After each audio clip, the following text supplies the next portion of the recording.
Public అంటే తీన్మార్ మల్లన్న మంచోడు కాదు. నీకు మంచోడు కాదు కానీ మరి మంచోడే వాడిగా మీ దాంట్లో ఎవడన్నా ఉందా? రోజు ఒకటే పని కేటీ రామారావుది ఏంటంటే తీన్మార్ మల్లన్న మీద పట్టగాలు చేయాలి. తీన్మార్ మల్లన్న మంచోడు కాదని చెప్పాలి. తీన్మార్ మల్లన్న ఎసంచోడో జనానికి తెలియదా? నీ సర్టిఫికేట్ కావాలి మాకు. సోదరులారా, ఇవాళ మీ అభ్యర్థిని టీఆర్ఎస్ పార్టీ అభ్యర్థిని అమెరికాకి తెచ్చినామని చెప్తా ఉన్నారు. నువ్వు అమెరికాకి ఈడికి వచ్చినావు, కానీ ఇక్కడ ఉన్నటువంటి పేద బిడ్డల్ని అమెరికాలో పెట్టి చదివిపిస్తా ఉన్నాడు తీన్మార్ మల్లన్న.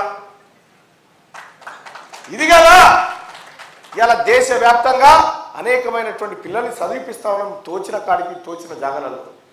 నా బిడ్డకు వచ్చిన కష్టం ఏ బిడ్డకు రావద్దని మీ అందరి సహకారంతో వందల మంది బిడ్డలకు ఆపరేషన్లు చేయించి ఆ దవాఖానాలలో ట్రీట్మెంట్ చేయిస్తా ఉన్నా. తీన్మార్ మల్లన్న మంచోడు గాంధీ ఇవన్నీ చేస్తా ఉన్నాడా? ఈ తెలంగాణ రాష్ట్రంలో ఉన్న సంపద కొల్లగొట్టిన బ్లాక్ మెయిలర్స్ కల్వకుంట్ల చంద్రశేఖరరావు కుటుంబం తప్ప మేము కాంగ్రెస్ పార్టీ నాయకులం కాదు. సోదరులారా, ముఖ్యమంత్రిని పట్టుకొని బ్లాక్ మెయిలర్ అని మాట్లాడతారు, ఇవాళ అభ్యర్థులను పట్టుకొని బ్లాక్ మెయిలర్ అని మాట్లాడతారు. కేటీ రామారావు హాబిట్ చేరొస్తారా నువ్వు నేను నిలబడదాం, బ్లాక్ మెయిలర్ అనే కాగితం రాద్దాం, జనం ఎవరి మెడలు వేసిపోతారో చూద్దాం దా. తీన్మార్ మల్లన్న మీద కేసులు ఉన్నాయని చెప్తా ఉన్నారు. ఎవడు పెట్టిన కేసులు? ఈ 70-80 కేసుల్లో ఒక్క కేసు అన్న నా ఇంటి పంచాయతీ ఉందా? ఈ ప్రజల పంచాయతే కదా.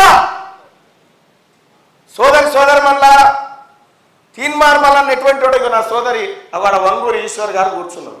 ఒక్కసారి రాకపోయింది